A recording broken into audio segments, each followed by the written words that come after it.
Good morning. પ્રકરણ 10 ભારતીય સંસ્કૃતિની સિદ્ધિ. ગયા લેક્ચરમાં આપણે પ્રકૃતિ, વિકૃતિ અને સંસ્કૃતિ વિશે સમજ મેળવી કે પ્રકૃતિ શું છે અને વિકૃતિ કોને કહેવાય. તો ભાઈ પ્રકૃતિથી આપણે નીચા ઉતરીએ છીએ તો આપણે તેને વિકૃતિ કહીએ છીએ અને પ્રકૃતિથી ઉપર ઉઠીએ છીએ તો એ સંસ્કૃતિ બની જાય છે. અને એના માટે આપણે કેટલા એક્ઝામ્પલ પણ જોયા.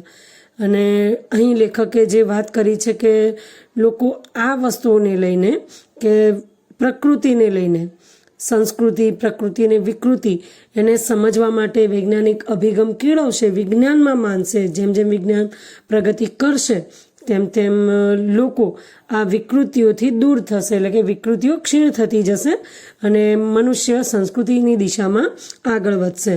અને માણસે કાયમી આના માટે પૃથ્થકરણ બીજો કરતો રહેશે, વિશ્લેષણ કરતો રહેશે, પ્રયોગો કરતો રહેશે તો તેને સાચી દિશામાં આગળ પણ વધતો જશે. એમ તો ગયા લેક્ચરમાં આપણે વાત થઈ કે ભાઈ સંસ્કૃતિ વિકૃતિનું પૃથ્થકરણ કરવું એટલે કે પૃથ્થકરણ કરવું એટલે કે કોઈ પણ વસ્તુના અંદરથી વિવિધ એના ભાગોને સમજવા અને સમજ મેળવવી, એના ઉપાંગો દરેકને સમજવા. ત્યારબાદ વિશ્લેષણ કરવું તો કે ભાઈ છૂટું પાડવું કે ભાઈ વિકૃતિ કોને કહેવાય, પ્રકૃતિ શું છે, સંસ્કૃતિ શું છે. આ બધું સમજીશું અને પ્રયોગો કરતા રહીશું તો આપણે પોતાને સાચી દિશામાં આગળ લઈ જઈશું. આપણે ત્યાં સુધી જોયું હતું. તો રહી વાત કે પૃથ્થકરણ, વિશ્લેષણ ને પ્રયોગો કરતા રહીએ તો પોતાને સાચી દિશામાં આગળ વધારતો રહેશે. માનવી પોતાને આગળ વધારતો રહેશે સાચી દિશામાં. તો આ જે બધું છે એટલે કે અહીંયા કહ્યું છે કે આવું ભારતમાં થયું છે, ભારતમાં બધું થાય છે. અહીં હજારો વર્ષથી માણસ જાત જાતના પ્રયોગો કરતો રહ્યો છે અને તેનાથી આપણે જેને ભારતીય સંસ્કૃતિ કહીએ છીએ તે નીપજી છે. એટલે કે જે પૃથ્થકરણની વાત છે, વિશ્લેષણની વાત છે, પ્રયોગો કરવાની વાત છે, તો આ બધું જ ભારતમાં થયું છે. અહીં હજારો વર્ષથી માણસ જાત જાતના પ્રયોગો પણ કરતો રહ્યો છે. તેમાંથી આપણને જેને ભારતીય સંસ્કૃતિ કહીએ છીએ તે નીપજી છે. અને આના લીધે આપણે જેને આપણે ભારતીય સંસ્કૃતિ તરીકે ઓળખાવીએ છીએ તે સંસ્કૃતિ આપણે મેળવી છે. ભારતની સંસ્કૃતિ પ્રયોગશીલ છે. ભારત પ્રાચીન કાળમાં બહુ જ પ્રવૃત્તિમય હતો. અહીં બહુ પ્રયોગો પણ થયા છે, તેના નિષ્કર્ષ પણ નીકળ્યા છે. એટલે કે ભારતમાં ઘણા બધા પ્રયોગો પણ થયા છે અને એનાથી એક નિચોડ, એક તારણો પણ કાઢ્યા છે, નિષ્કર્ષ પણ નીકળ્યા છે અને તેમાંથી વિવિધ શાસ્ત્રો પણ ઊભા થયા છે. તેમાં આધ્યાત્મિક દ્રષ્ટિ મુખ્ય હતી. માણસ આધ્યાત્મિક દ્રષ્ટિએ કેમ આગળ વધતો રહે તેની ખોજ નિરંતર ભારતમાં ચાલી. આવી બધી યોજનાઓ આપણા પૂર્વજોએ અનેક પ્રયોગો કરીને ઘડી અને આ આપણો બહુ મોટો વારસો છે. એટલે કે આપણા દેશમાં સંસ્કૃતિને લઈને કે જે પ્રકૃતિ છે એનાથી ઉપર ઉઠવા માટેના ઘણા પ્રયોગો થયા છે. એ પ્રયોગોમાંથી કેટલા નિચોડ આવ્યા છે, નિષ્કર્ષ એટલે કે સારાંશ પણ આપણે મેળવ્યા છે, તારણો કાઢ્યા છે. તેમાંથી વિવિધ શાસ્ત્રો પણ ઉદ્ભવ્યા છે, વિવિધ શાસ્ત્રો લખાયા છે. અને ખાસ કરીને આપણે આધ્યાત્મિક દ્રષ્ટિ એ સમયની મુખ્ય છે. આધ્યાત્મિક દ્રષ્ટિએ આપણે આગળ પણ વધ્યા છીએ અને નિરંતર ભારતમાં એવી ખોજ પણ થઈ છે કે આ બધી યોજનાઓ આપણા પૂર્વજો અનેક પ્રયોગો કરીને ઘડી છે. અત્યારે આપણે વાત કરી કે ભાઈ પ્રકૃતિ એટલે કે આપણને ભૂખ લાગે છે તો એ પ્રકૃતિ છે, ભૂખ લાગે છે અને ખાઈએ છીએ તો એ પ્રકૃતિ છે. પરંતુ ભૂખ ન લાગી હોય અને ખા કરીએ તો એ વિકૃતિ છે. પરંતુ ભૂખ લાગી છે પણ એવું વિચારે કે ભાઈ આજે એકાદશી છે કે કોઈ એવો દિવસ છે કે આજે આપણે ભૂખ પર સંયમ રાખવો છે, કંટ્રોલ કરવો છે અને આજે જમવું નથી, ભૂખ્યા રહેવું છે, તો આપણે એને સંસ્કૃતિ કહીએ છીએ. તો આપણે આધ્યાત્મિક દ્રષ્ટિ કેળવીને પણ આપણે આ દિશામાં આગળ વધ્યા છીએ. એટલે કે આપણા પૂર્વજોએ અનેક પ્રયોગો કરીને પણ આપણે આ દ્રષ્ટિને, આધ્યાત્મિક દ્રષ્ટિને કેળવી છે, ઘડી છે અને એ આપણો બહુ મોટો વારસો છે. ભારત માટે એમ કહેવાય છે કે આ એક મોટો સંપન્ન દેશ છે. એટલે કે ભારત સંપન્ન દેશ છે જ્યાં આપણે જોયું કે અનેક વિદેશી પ્રજા પણ આવી, આપણે ઘણી બધી સંસ્કૃતિઓ અપનાવી. અંગ્રેજોના આવ્યા પહેલાં પણ આપણો દેશ સમૃદ્ધ દેશ ગણાતો હતો. અહીં સુંદર સુંદર સેંકડો નદીઓ વહે છે. હિમાલય જેવો અદ્ભુત પહાડ તો અહીં છે. આપણો દેશ ભારે સુજલ અને સુફળ છે. સુજલ, ત્યાં જળનું પ્રમાણ પણ વધુ છે. સુફળ છે, ફળદ્રુપ જમીનો પણ છે. આપણે ક્યાંક આ જોયું છે કે તમે SS ભણ્યા છો એમાં પણ છે કે ભારત ભૌગોલિક દ્રષ્ટિએ પણ બહુ સુંદર સ્થાન ધરાવે છે. તો નદીઓ પણ અહીં સેંકડો નદીઓ વહે છે. હિમાલય જેવો અદ્ભુત પર્વત પણ ભારતમાં છે. અને સુજલ અને ભારતનો દેશ છે ભારે સુજલ છે અને સુફળ છે, એટલે કે પાણી પણ સારા એવા પ્રમાણમાં છે. ફળદ્રુપ મેદાનો પણ છે. આપણે ઉત્તરના મેદાનની વાત કરીએ તો બહુ ફળદ્રુપ મેદાનો પણ ભારતમાં છે. પણ આપણા કરતાંય વધારે સુજલ સુફળ દેશો દુનિયામાં મોજૂદ છે. આ બધી વાત કરીએ તો આપણા કરતાં પણ વધુ સારું એવું પાણીની સુવિધા ધરાવતા કે ફળદ્રુપ મેદાનો ધરાવતા દેશો પણ દુનિયામાં મોજૂદ છે. એટલે આ કોઈ આપણી વિશેષતા ન કહેવાય. હા, પણ આપણે એવો દાવો જરૂર કરી શકીએ કે વિચાર સંપદા આપણને મળી છે તે અત્યંત અદ્વિતીય છે. આપણે જે વિચારોની સંપદા જે આપણા પાસે છે, વિચારોની જે મિલકત છે, જે સંપત્તિ છે, જે સંપદા છે, એવી અન્ય કોઈની પાસે નથી. તે અત્યંત અદ્વિતીય છે. આ હું કોઈ અભિમાનથી નથી કહેતો. જો હું કોઈ બીજા દેશમાં જન્મ્યો હોત તો પણ નિષ્પક્ષપણે તટસ્થતાથી ભારત વિશે આવું જ કહેત કે ભારતનો વિચાર વૈભવ ખરેખર અદ્વિતીય છે. એટલે કે અહીં લેખક કહે છે કે આ વસ્તુ હું એમ નથી કે ભાઈ હું ભારતમાં જન્મ્યો છું માટે ભારતના વખાણ કરું છું. જો હું અન્ય કોઈ દેશમાં પણ જન્મ્યો હોત, હું કે અભિમાન નથી કરતો, હું કોઈ અન્ય એટલે કે બીજા દેશમાં પણ જન્મ્યો હોત તો પણ નિષ્પક્ષપણે કોઈ પણ પક્ષ લીધા વગર તટસ્થતાથી ભારત વિશે આવું જ કહેત કે ભારતનો વિચાર વૈભવ ખરેખર અદ્વિતીય છે. અહીં આપણે વાત કરીએ વિચારોની, વાત કરીએ માન્યતાઓ, સંસ્કારોની વાત કરીએ છીએ તો એ ખરેખર અદ્વિતીય છે.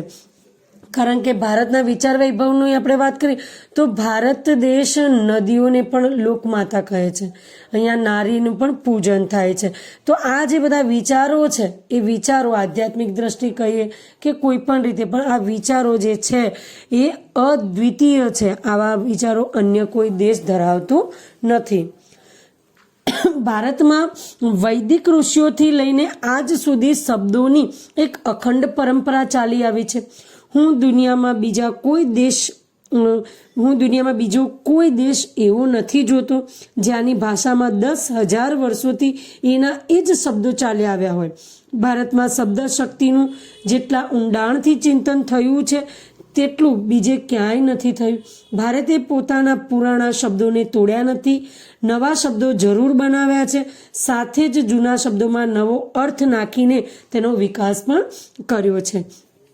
આ શબ્દ પરંપરા ભારતમાં પહેલેથી જ આજ સુધી અખંડ ચાલી આવી છે અને બીજે ક્યાંય આવું જોવા મળતું નથી. અહીં લેખકે આપણને શબ્દોનું મહત્વ સમજાવ્યું છે કે ભારતમાં વૈદિક ઋષિઓથી લઈને આજ સુધી પણ શબ્દોની અખંડ પરંપરા ચાલી આવી છે. એટલે કે દુનિયામાં એવો બીજો કોઈ દેશ નથી કે જ્યાંની ભાષા 10 વર્ષોથી એના એ જ શબ્દો એની ભાષામાં વપરાતા આવ્યા હોય. ભારતમાં આપણે જોઈએ શબ્દ શક્તિનું ઊંડાણથી ચિંતન થયું છે અને જૂનામાં જૂના શબ્દોને પણ સ્વીકાર્યા છે. એમાં કંઈક નવું ઉમેર્યું છે અને નવું ઉમેરીને પણ એ અર્થનો વિકાસ પણ કર્યો છે. એટલે બીજું આવું જે શબ્દને લઈને જે ઊંડાણ છે, ઊંડાણપૂર્વકનું જે ચિંતન છે એ અન્ય કોઈ દેશમાં જોવા મળતું નથી. એટલે કે ભારતે પોતાના પુરાણા જે શબ્દો છે એને તોડ્યા નથી. હા, એમાં નવા શબ્દો ઉમેર્યા છે. સાથે જૂના શબ્દોમાં નવો અર્થ નાખીને પણ વિકાસ પણ કર્યો છે. માટે આ શબ્દ પરંપરા ભારતમાં પહેલેથી આજ સુધી અખંડ ચાલી આવી છે અને આવું બીજે ક્યાંય જોવા મળતું નથી. યાસ્કારાચાર્યએ કહ્યું છે કે આપણી સનાતન છતાં નિત્ય નૂતન સંસ્કૃતિ છે. આપણી ભીતર એક અખંડ તંતુ કાયમ છે. પુરાણા જમાનામાં કોઈ ઋષિ આજે આવે તો તેને આપણો બાહ્ય વેશ ભલે જુદો લાગે પણ એને આપણામાં એવું ક્યાંક અવશ્ય દેખાશે જેને લીધે એ કહી ઉઠશે કે આ મારા જ બાળકો છે. આપણી ભીતર કંઈક શાશ્વત, સ્નિગ્ધ, ચવડ, કઠોર અને જીવતરવાળી વસ્તુ છે જે બદલાતી નથી. આ આપણું એક અનોખું બળ છે. અને યાસ્કર આચાર્ય જે વાત કરી છે કે ભાઈ આપણી જે સનાતન છતાં નિત્ય નૂતન સંસ્કૃતિ છે, સનાતન એટલે કે વર્ષોથી ચાલી આવેલી સંસ્કૃતિને આપણે અપનાવી છે છતાંય નિત્ય નૂતન છે, હંમેશા નવી રહે છે. એટલે આપણે સંસ્કૃતિને અપનાવી છે ને એમાં કંઈક ને કંઈક નવું ઉમેરતા રહ્યા છીએ, પરંતુ પુરાણું આપણે છોડ્યું નથી. આપણી ભીતર એક અખંડ તંતુ કાયમ છે. આપણા અંદર ભીતર એક તંતુ, એક તત્વ છે જે કાયમ છે, જે પુરાણું, પ્રાચીન વસ્તુઓને, જે પુરાણને સ્વીકારે છે. એટલે કે પુરાણા જમાનામાંથી જો કોઈ ઋષિ આજે પણ આવે અને તો એ આપણો જે બાહ્ય વેશ છે, આપણો જે બાહ્ય દેખાવ છે, આપણો જે વેશ છે એ ભલે જુદો પડે એમ એ સમયના લોકોથી, પરંતુ આપણામાં એવું તો એ ક્યાંક દેખશે, અવશ્ય એમને દેખાશે કે જેને લીધે કહી શકશે કે આ મારા જ બાળકો છે. એટલે કે જે પુરાણી જે સંસ્કૃતિ છે એ આજે પણ આપણામાં દેખાય છે. આપણી ભીતર કંઈક શાશ્વત છે, કંઈક નિત્ય એવી વસ્તુ છે કે કંઈક એવું સ્નિગ્ધ છે જે તેજ છે, કંઈક મજબૂત એવું તેજ છે, પ્રકાશ છે, જે ચવડ છે, જે મુશ્કેલી, જે તૂટી નથી શકતું, જે કઠોર છે અને જીવતરવાળી જે વસ્તુ છે એ આપણામાં ક્યાંક છે, જે બદલાતી નથી. અને આ આપણું એક અનોખું બળ છે. એટલે કે આપણે જે પુરાણી વસ્તુઓ છે એ આપણે બદલતા નથી અને આપણે એમાં કંઈક નવું ઉમેરીએ છીએ, એ જ આપણું અનોખું બળ છે. હજારો વર્ષોનો આપણો પુરાતન દેશ છે. જ્યારે બીજા દેશોના ઇતિહાસનો આરંભ પણ નહોતો થયો ત્યારે આપણા પૂર્વજો ગૌરવ શિખર ઉપર પહોંચ્યા હતા, એટલે પહોંચી ગયા હતા. અનેક પરિવર્તન આવ્યા છતાં અહીંની પરંપરા અતૂટ રહી, જે પ્રાચીનતમ કાળ સાથે આપણને જોડી રાખે છે. સ્થળકાળના ભેદો છતાં અહીં એકતાનું દર્શન થાય છે. એટલે કે આપણો દેશ વર્ષો જૂનો છે, પુરાતન દેશ છે. જ્યારે બીજા કોઈ દેશોનો ઇતિહાસનો આરંભ પણ નહોતો થયો, અન્ય કોઈ દેશના ઇતિહાસનો આરંભ પણ નહોતો થયો, ત્યારે આપણા પૂર્વજો ગૌરવ શિખર ઉપર પહોંચી ગયા હતા. અને અનેક પરિવર્તનો અહીંયા આવ્યા છે છતાં પણ અહીંની પરંપરા અતૂટ રહી છે, જે પ્રાચીનતમ કાળ સાથે આપણને જોડી રાખે છે. ઘણા પરિવર્તનો આવ્યા પરંતુ આપણી જે પરંપરા છે એને આપણે છોડી નથી, એટલે જ આપણે જૂના એટલે કે પ્રાચીન કાળ સાથે પણ આપણે જોડાયેલા છીએ. સ્થળ ને કાળના ભેદો હોવા છતાં, સ્થળ અને સમયનો ભેદ હોવા છતાં પણ અહીં આપણને એકતાનું દર્શન થાય છે. એટલે કે આપણે સમય અને સ્થળ ભલે બદલાયા છે કે એમાં ફરક આવે છે, પણ છતાં આપણી પુરાણી સંસ્કૃતિને આપણે વળગી રહ્યા છે અને એના જ લીધે આપણે એકતાનું દર્શન અહીં કરી શકીએ. એટલે કે એકતાના દર્શન આપણને થાય છે. અહીં કહેવાયું છે કે દુર્લભમ ભારતે જન્મ.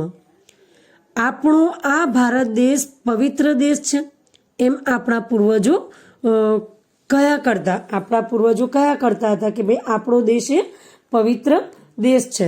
અને આપણો દેશ પવિત્ર દેશ છે, આપણે પૂર્વજો તરફથી સાંભળ્યું છે. દુર્લભમ ભારતે જન્મ. ભારતમાં જન્મ લેવું એ દુર્લભ છે, કે ભારતમાં જન્મ લેવું એ પણ એક મહત્વની બાબત છે, ગૌરવની બાબત છે.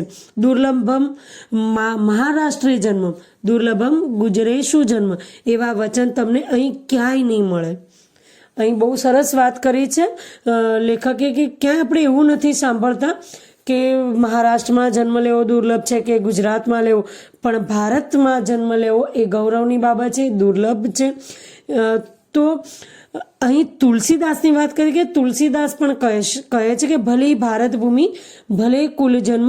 એટલે કે તુલસીદાસે પણ ભારત ભૂમિના વખાણ કર્યા છે કે ભારત ભૂમિ ભલી છે, એટલે કે બહુ ઉચ્ચ સારી ભૂમિ છે અને ત્યાં જન્મ લેવો પણ એક સારી બાબત છે. 500 વર્ષ પહેલા ગુજરાતના કવિ નરસિંહ મહેતાએ પણ ગાયું છે કે ભરત ખંડ ભૂતળમાં જન્મી જેણે ગોવિંદના ગુણ ગાયા રે તે ધન્ય છે, કે જેને ગોવિંદના એટલે કે ભગવાન શ્રી કૃષ્ણના ગુણ ગાયા છે અને જે ભરત ભૂમિ એટલે કે ભરત ખંડમાં ભારત દેશની એટલે કે ભૂતળમાં ભારત દેશની ભૂમિ પર જે જન્મ્યો છે તે ધન્ય છે. આ જ વાત અસમના શંકરદેવ અને માધવદેવે પણ કહી છે. ન નરસિંહ મહેતાએ ગુજરાતનો મહિમા ગાયો કે ન શંકરદેવે અસમનો મહિમા ગાયો. એકબીજાની ભાષા તો તેઓ જાણતા જ નહોતા, એકબીજાને નહોતા જાણતા, છતાંય ભારત અમારી પુણ્યભૂમિ છે અને અમે તેના પર જન્મ પામ્યા તેથી ધન્ય થઈ ગયા એવું એ બંને અનુભવ્યું અને વ્યક્ત કર્યું છે. એટલે કે ભારતમાં જે કંઈ બી લોકો જન્મ્યા છે એવા કેટલાય મહાન લોકો છે કે જેમને ભારતની ભૂમિને પુણ્યભૂમિ કહી છે, કે ભારતની ભૂમિ પર જે જન્મ લે છે તે ધન્ય છે. ભારતની ભૂમિ પર જન્મ લેવું એ ખૂબ સારી બાબત છે. તો આવી બાબત નરસિંહ મહેતાએ પણ કહી છે, કે શંકરદેવે કહી છે, કે માધવદેવે કહી છે, તુલસીદાસે કહી છે. આ બધા લોકો એકબીજાની ભાષાને જાણતા નહોતા, એકબીજાને ઓળખતા નહોતા, એકબીજાને પણ જાણતા નહોતા, છતાંય એમણે ભારત ભૂમિને પુણ્યભૂમિ કહી છે અને ત્યાં જન્મ પામ્યા તે બાબતને ધન્ય ગણી છે. એટલે કે આ બંનેએ ભારત ભૂમિ વિશે અનુભવ્યું છે અને વ્યક્ત પણ કર્યું છે. આવી રીતે આખા ભારતનું અભિમાન એ કોઈ પ્રકૃતિ નથી બલકે સંસ્કૃતિ છે. એટલે કે દરેક આવા મહાન પુરુષો જે ભારતની ભૂમિ પર અભિમાન કરે છે તો એ પ્રકૃતિ નથી, એ સંસ્કૃતિ છે. એ પ્રકૃતિથી ઉપર ઉઠ્યા છે અને આપણે આ વર્ષોથી આ પ્રકૃતિથી ઉપર ઉઠીને આ સંસ્કૃતિ આપણે મેળવી છે. જ્યાં એવી એવી ભાષાઓ છે કે ન જાણતો હોય તેને શીખવતાએ વર્ષો નીકળી જાય અને ભારતમાં એટલી બધી અને એવી ભાષાઓ છે કે જે લોકો નથી જાણતા એમને શીખવા માટે વર્ષો પણ નીકળી જાય. એવી વિભિન્ન ભાષાઓ અને અપરંપાર વિવિધતાવાળા આ ભૂખંડને એક દેશ માનવું એ સંસ્કૃતિ છે. તો આવી વિવિધ અને વિભિન્ન ભાષા ધરાવતો, અપરંપાર વિવિધતા ધરાવતો આ ભૂમિનો ખંડ આપણો ભારત દેશ ભૂખંડને એક દેશ માનવો એ સંસ્કૃતિ છે. પ્રકૃતિથી ઉપર ઉઠીને આ સંસ્કૃતિ સધાઈ છે. એટલે કે ભારત દેશે હંમેશા પ્રકૃતિથી ઉપર ઉઠીને આ સંસ્કૃતિ સાધી છે, આ સંસ્કૃતિ પ્રાપ્ત કરી છે. એવી ભારતીય સંસ્કૃતિને આપણે જાળવવાની છે અને આગળ વધારવાની છે.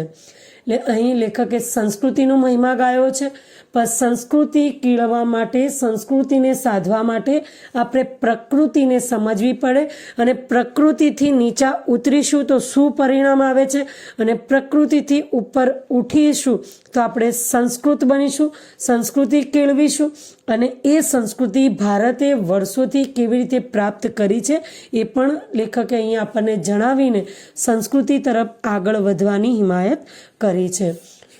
તો વિનોબા ભાવેના આ વિચારોને અહીં આપણી સંસ્કૃતિ કેવી રીતે કેળવવી આપણે સમજ્યા છીએ અને વિકૃતિ તરફ ન વધવું.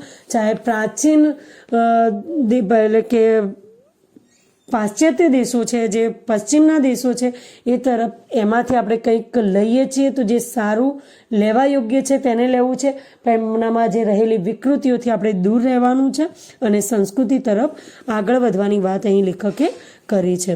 તો અહીં આપણે પ્રકરણ પૂર્ણ કરીએ છીએ. પાછળ જે સમાનાર્થી શબ્દો છે, શબ્દાર્થ છે, વિરુદ્ધાર્થી શબ્દો છે અને સ્વાધ્યાયમાં આપેલા પ્રશ્નોના જવાબ છે એ તમારે નોટબુકમાં જોડણીની ભૂલ વિના લખવાના છે અને તૈયાર કરવાના છે. તો નેક્સ્ટ લેક્ચરમાં આપણે મળીશું નવા ચેપ્ટર સાથે. ત્યાં સુધી રજા.